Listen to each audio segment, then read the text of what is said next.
Geiger Muller counter बहुत ज़्यादा important topic है, इंपॉर्टेंट लॉन्ग क्वेश्चन है। मेन जो बातें हमने यहाँ पे डिस्कस करनी है, गाइगर मुलर काउंटर है क्या, इसको जीएम काउंटर भी कहते हैं।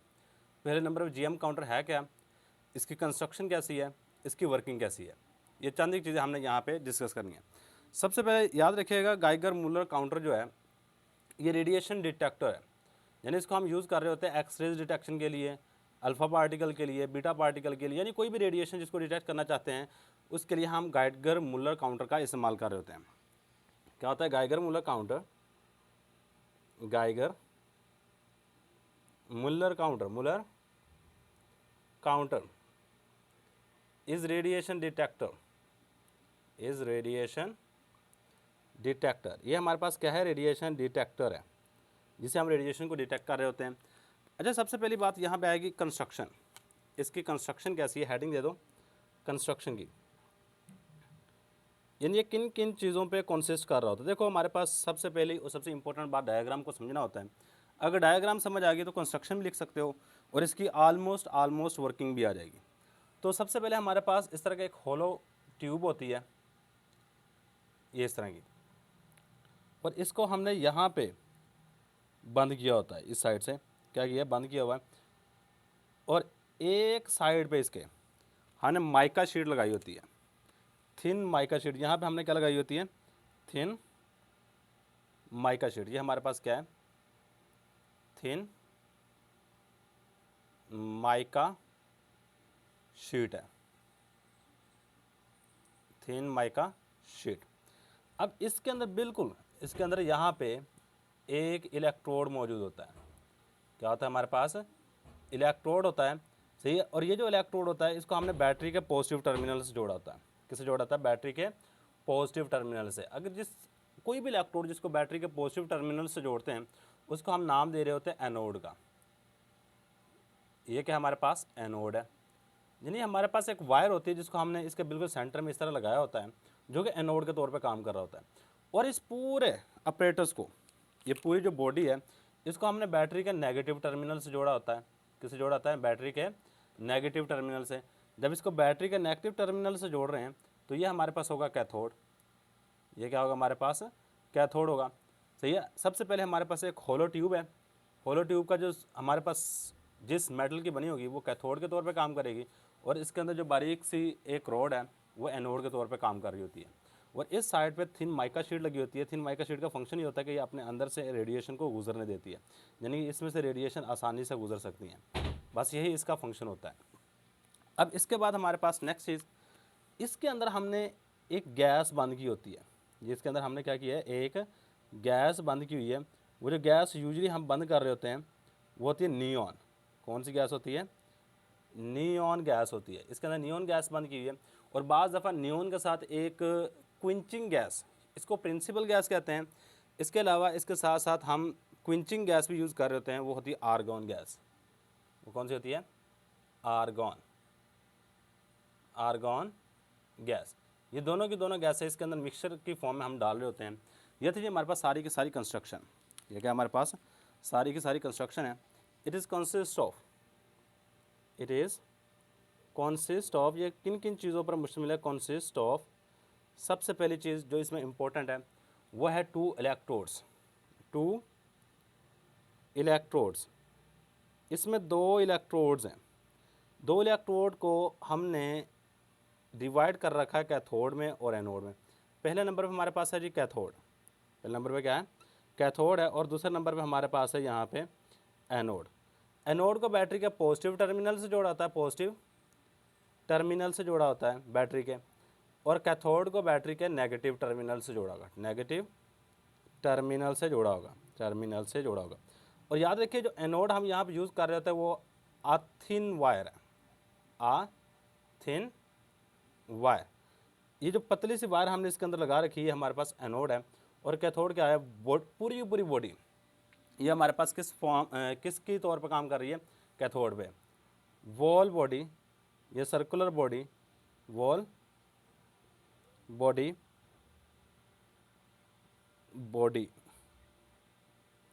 एक्ट एज कैथोड, ये कैथोड पे तौर पे काम कर रही थी। मतलब ये जो हमने ब्लू से रिप्रेजेंट किया ना, सिर्फ यहाँ पे क्या होता है हमारे पास ये लकड़ी वगैरह लगाई होती है ताकि इसमें और इसमें करंट ना गुजरे, सही है।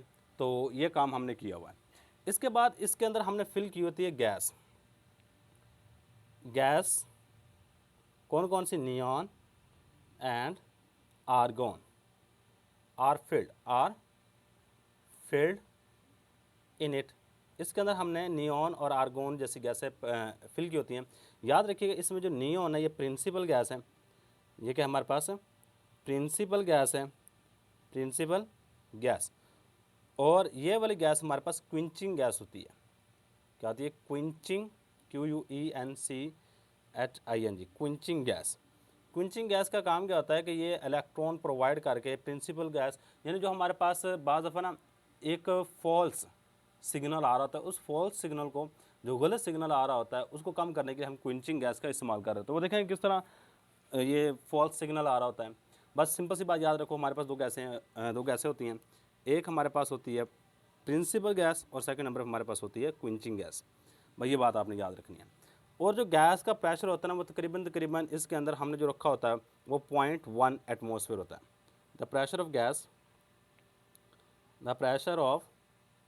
Gas is 0.1 ATM। ये 0.1 ATM इसके अंदर प्रेशर मौजूद होता है।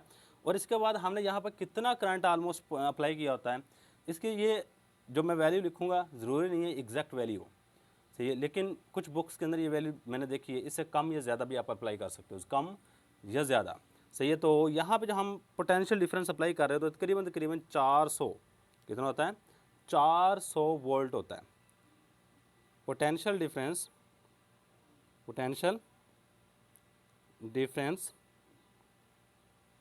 Of 400 volt is applied.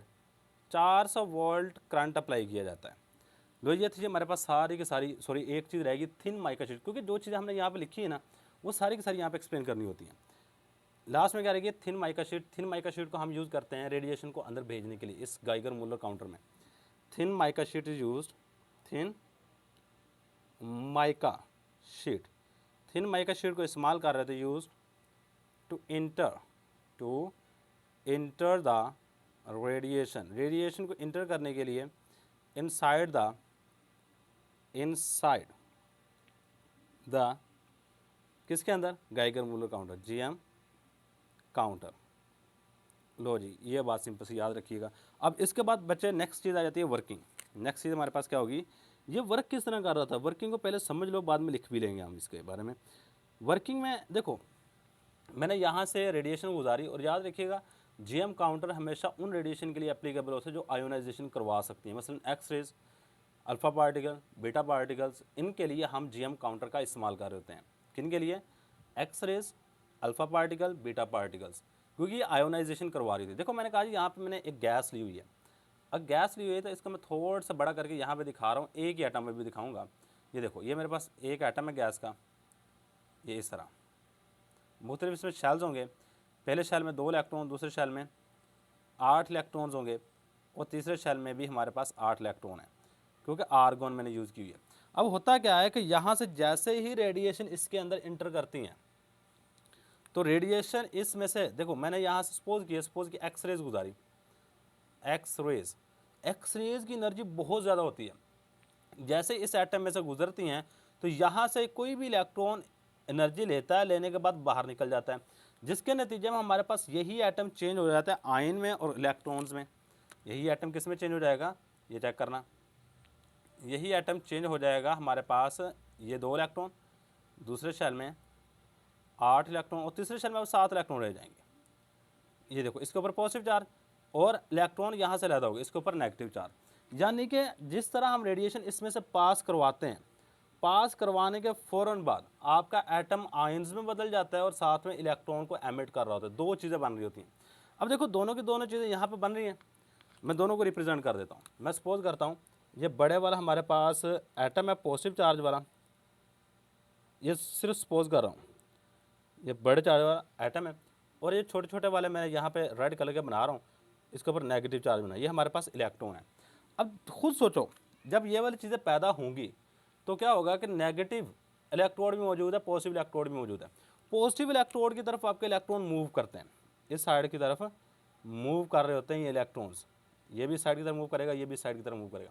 जैसे इलेक्ट्रॉन इसके ऊपर जाकर टकराते हैं तो कुछ ना कुछ करंट यहाँ पे पैदा होता है, कुछ ना कुछ करंट यहाँ से पास आउट होता है, सही है। तो इसके बाद आपके ये पॉजिटिव चार्ज वाली स्पीशीज ये कैथोड की तरफ मूव करती हैं, ये किसकी तरफ मूव कर रही होती हैं, कैथोड की तरफ, ऊपर की तरफ मूव करेंगी या कैथोड की तरफ। सिंपल बात याद रखो, ऑपोजिट चार्जेस हमेशा एक दूसरे को अट्रैक्ट करते हैं। इलेक्ट्रॉन एनोड की तरफ जाएंगे और ये वाली जो पॉजिटिव चार्ज स्पीशी है ये कैथोड की तरफ मूव करेगी। जैसे उसके ऊपर जाकर टकराती है, टकराने के बाद फिर दोबारा करंट पैदा होगा, और यही हमने बातें सारी की सारी यहाँ पे लिखनी। जैसे करंट पैदा होता है तो हमें पता चल जाता है इसके ऊपर कोई ना कोई आके रेडिएशन टकराई है, क्योंकि ये डिटेक्टर है, बस इसने ये बताना है कि इसके ऊपर रेडिएशन टकरा रही है या नहीं टकरा रही, इसका और कोई फंक्शन नहीं है।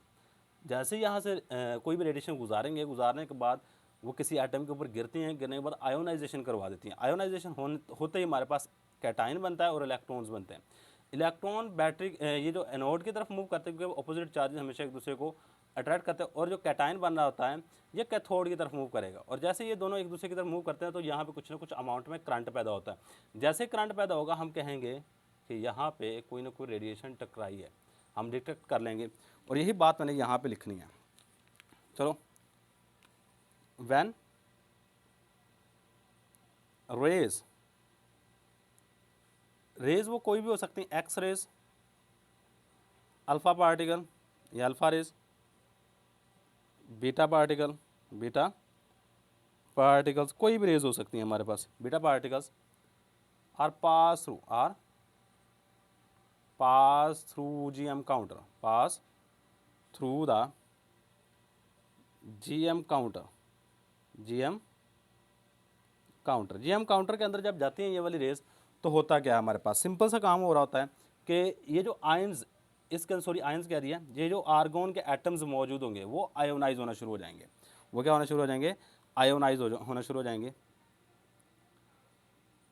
द एटम्स या फिर मॉलिक्यूल लिख लो, मॉलिक्यूल्स ऑफ गैस आयोनाइज, ये आयोनाइज हो जाएंगे। आयोनाइज का मतलब क्या है, इट प्रोड्यूस, ये पैदा करेंगे कैटाइन, पॉजिटिव चार्ज वाली चीज़ें हैं, एंड इलेक्ट्रॉन्स, और इलेक्ट्रॉन पैदा कर रहे होंगे। अब जो इलेक्ट्रॉन होते हैं ये इसकी तरफ मूव करेंगे, एनोड की तरफ। देखो ये हमारे पास एनोड लगा हुआ है, तो ये वाले इलेक्ट्रॉन एनोड की तरफ मूव करेंगे और कैटाइन कैथोड की तरफ मूव कर रहे होते हैं। इलेक्ट्रॉन्स मूव, इलेक्ट्रॉन्स, वैसे मज़े की बात बताऊँ, एक और भी चीज़ साथ में याद रखें, मैंने सिंपल बता दिया, अगर थोड़ा सा डीपली जाओगे ना इसमें क्या हो रहा होता है। देखो ये वाला इलेक्ट्रॉन पैदा हुआ, इस इलेक्ट्रॉन की स्पीड बड़ी स्पीड से इसकी तरफ मूव करता है, एनोड की तरफ। दरमियान में अगर और कोई गैस का एटम आ जाता है, और कोई गैस का एटम आ जाता है दरमियान में, ये इलेक्ट्रॉन उसके ऊपर टकराता है, टकराने के बाद उसमें से भी इलेक्ट्रॉन निकालता है और ख़ुद का भी इलेक्ट्रॉन इसके पास मौजूद है, यानी कि उसमें से भी इलेक्ट्रॉन निकाला और ख़ुद का भी इलेक्ट्रॉन पैदा हो गया। और ये जो हमारे पास एटम था ये किस में चेंज हो जाएगा, आयन में, ये किस में चेंज हो जाएगा, आयन में, और यहाँ पे इलेक्ट्रॉन हमारे पास पैदा हो गए। इलेक्ट्रॉन क्या हुआ, यहाँ पे प्रोड्यूस हो गए। अब देखो दो इलेक्ट्रॉन, अब आगे दो इलेक्ट्रॉन फिर दो एटम के साथ जाकर टकराएंगे यहीं पे गैस के, क्योंकि हमने काफ़ी सारी गैस फिल की हुई है ना, 0.1 एटमोसफेयर है, इतने सिलेंडर के अंदर या इतने खाली जगह के अंदर काफ़ी सारे मॉलिक्यूल मौजूद होते हैं। जैसे दूसरे के साथ टकराएंगे 4, 8, 10, इसी तरह हमारे पास कास्केड एक वर्ड होता है, कास्केड कहते हैं बहुत सारे इलेक्ट्रॉन्स का मजमूआ पैदा हो रहा था जो कि जाके यहाँ पर टकराता है और हमें एक सिग्नल मिल रहा होता है, सही है। इलेक्ट्रॉन्स, अब electrons strike with other molecule, ये दूसरे मॉलिक्यूल के साथ भी टकराता है, टकराने के बाद प्रोड्यूस, पैदा कर रहा होता है अदर इलेक्ट्रॉन्स एंड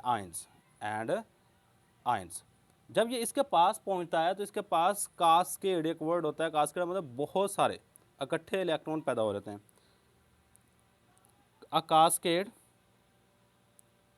कास्केड का लफ्ज़ी मतलब है कास्केड, DE, कास्केड, इसका लफ्ज़ी मतलब होता है कि बादल, इलेक्ट्रॉन्स का बादल पैदा होता है जो जाके यहाँ पे टकराता है, फिर हमें सिग्नल मिल रहा होता है।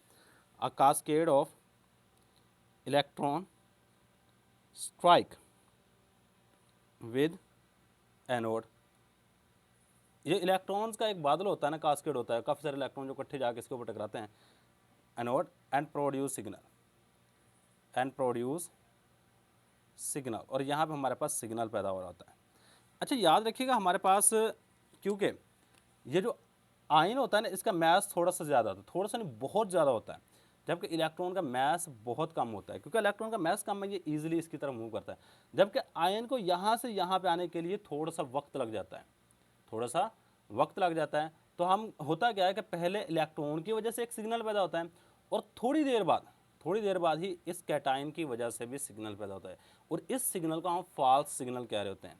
ये असल में सिग्नल नहीं है, सिग्नल तो आपका इलेक्ट्रॉन की वजह से पैदा होना था, वो हो गया। इसकी वजह से जो सिग्नल पैदा होता है उसको हम नाम दे रहे होते हैं फॉल्स सिग्नल। ये असल सिग्नल नहीं है। क्यों ऐसा हुआ है? क्योंकि इलेक्ट्रॉन का मैस कम था, वो इलेक्ट्रॉन के मैस कम होने की वजह से आसानी के साथ इसकी तरफ मूव किए हैं। इसका मैस ज़्यादा होने की वजह से इसको थोड़ी सी देर लग जाती है, इतनी भी देर नहीं कि 5 मिनट बाद पैदा होगा। सही, ये जो हमारे पास इलेक्ट्रॉन की वजह से सिग्नल पैदा होता है ये होता है 10⁻⁻⁶ सेकंड में, और प्रोटॉन की वजह से या फिर आयन की वजह से जो सिग्नल पैदा हो रहा है 10⁻⁴ सेकंड में हो रहा था। यानी कि इसको 100 गुना ज़्यादा टाइम लगता है, और इतना भी कम नहीं है। ये देख लो 10⁻⁴ सेकंड है। सही है, तो इसकी वजह से हमारे पास एक फॉल्स सिग्नल प्रोड्यूस हो रहा होता है। यही बात लिखेंगे, द मैस ऑफ कैटाइन, जो कैटाइन है इसका मैस इज़ हायर, ये ज़्यादा होता है, हायर देन इलेक्ट्रॉन। ये इलेक्ट्रॉन की निस्बत ज़्यादा होता है, जिसकी वजह से ये कैटाइन थोड़ा स्लो मूव करता है कैथोड की तरफ। So cations move slowly and strike at cathode and strike, और जाकर टकराता है किसके ऊपर? स्ट्राइक एट कैथोड के ऊपर टकराता है। टकराने के बाद हमारे पास देखो जैसे ही जाकर टकराएगा, टकराने के बाद हमारे पास फिर सिग्नल पैदा होता है, कैथोड एंड प्रोड्यूस सिग्नल, और यहाँ पे सिग्नल पैदा होता है। अब इस सिग्नल को फॉल्स सिग्नल कहते हैं।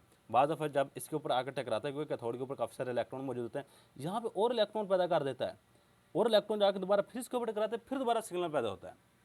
तो ये थोड़ा सा ना काम अनबैलेंस हो जाता है, क्योंकि हमारे पास लगातार रेडिएशन इंटर हो रही होती हैं। हमने क्योंकि काउंटर नाम है, कितनी रेडिएशन इसके ऊपर आकर टकराई हैं उसको भी पता करना होता है। तो इस प्रॉब्लम का सोल्यूशन क्या निकाला कि इसमें एक क्विंचिंग गैस डाल दी। क्विंचिंग गैस करती क्या है, यहाँ से जो इलेक्ट्रॉन पैदा होते थे जब ये कैटाइन इसके ऊपर जाकर टकराता है, फ़ौरन उसको एब्जॉर्ब कर लेती है, क्विंच कर लेती है। क्विंच का मतलब है पकड़ना, क्या करती है? इसको क्विंच कर लेती है। सही है, तो यही बात मैं यहाँ पे लिखूँगा, to avoid from false signal we use quenching gas, QUENCHING, quenching gas, जो कि यूजुअली होती है आर्गॉन। और याद रखिए जो भी क्विंचिंग गैस इस्तेमाल करेंगे उसका आयोनाइजेशन पोटेंशियल आपकी प्रिंसिपल गैस की निस्बत कम होना चाहिए, मतलब वो आसानी से आयन में चेंज हो जाती हो। जब आयन में तब्दील होगी, यहाँ से जो इलेक्ट्रॉन पैदा होकर इसकी तरफ मूव करेंगे उसको एब्जॉर्ब कर लेगी, जिसकी वजह से हमारे पास फॉल्स सिग्नल नहीं आ रहा होगा। ये बात याद रखिएगा। यही था जी हमारे पास आज का लेक्चर। सिंपल बातें याद रखनी है कि हमारे पास GM काउंटर रेडिएशन डिटेक्टर है। किस तरह डिटेक्ट करता है, इसकी कंस्ट्रक्शन क्या है? सबसे पहले कंस्ट्रक्शन हमारे पास एक होलो कैथोड ट्यूब होती है। ये होलो ट्यूब हमारे पास एक्ट कर रही है तो कैथोड के तौर पे, और इसके अंदर हमने बारीक वायर लगाई होती है जो कि एनोड के तौर पे काम कर रही होती है। इसके अंदर हमने गैस फिल की होती है, आर्गोन और नियॉन, ये दो गैसें फिल की होती हैं। इसमें जो आर्गोन है वो क्विंचिंग गैस है, और जो नियॉन है वो प्रिंसिपल गैस है। मेन काम आपकी प्रिंसिपल गैस का होता है। सही है, तो ये बात आपने सिंपल सी याद रखनी है। और यहाँ पे हमने माइका शीट लगा रखी है। माइका शीट का फंक्शन ये होता है कि अंदर से बाहर की तरफ कोई भी चीज़ नहीं आने देती, इसमें से रेडिएशन गुजर के इसके अंदर जा सकती हैं। और अंदर जो हमने प्रेशर दिया हुआ है वो है 0.1 ATM। कितना प्रेशर दिया हुआ है? 0.1 ATM। ये तो दीजिए हमारे पास इसकी कंस्ट्रक्शन के बाद हमारे पास आ जाती है वर्किंग। ये वर्क किस तरह करती है? वर्क करने का हमारे पास सिंपल सा तरीका कार के जब एक्सरेज इसके अंदर या कोई भी रेडिएशन इसके अंदर जाती हैं तो इसके अंदर जो मौजूद गैस होती है उसमें आयोनाइजेशन होती है। क्या होती है? ये जब भी ये रेज जाकर टकराती हैं उस एटम के साथ या मॉलिक्यूल के साथ, वहाँ से इलेक्ट्रॉन को निकाल देती है। जैसे इलेक्ट्रॉन निकलेगा उसके ऊपर पॉजिटिव चार्ज, इलेक्ट्रॉन के ऊपर नेगेटिव चार्ज, ये दोनों के दोनों चीज़ें जिस पॉजिटिव और नेगेटिव चार्ज वाली अपने रिस्पेक्टिव इलेक्ट्रोड की तरफ मूव करना शुरू कर देती है। जैसे इलेक्ट्रॉन जाकर उसके ऊपर टकराते हैं, टकराने के बाद यहाँ से एक सिग्नल पैदा होता है। वो सिग्नल हमें ये बता रहा होता है कि यहाँ पर कोई ना कोई रेज इंटर हुई है। क्या ये रेज इंटर हुई है? इसके बाद हमारे पास सेकंड जो चीज़ है, जो मोस्ट इंपॉर्टेंट चीज़ है, वो ये है कि जो आयन है इसका मैस ज़्यादा होता है इलेक्ट्रॉन की निस्बत, इसको मूव करने के लिए थोड़ी सी देर लग जाती है। ये भी जाकर जब यहाँ पे टकराते हैं, टकराने के बाद यहाँ पे फिर दोबारा इलेक्ट्रॉन पैदा होते हैं। उस इलेक्ट्रॉन को पकड़ने के लिए हमने क्विंचिंग गैस इस्तेमाल की हुई है, वो इलेक्ट्रॉन पकड़ लेती है, जिसकी वजह से हमारे पास फॉल्स सिग्नल पैदा नहीं होता। ये थी हमारे पास construction and working of Geiger Muller counter.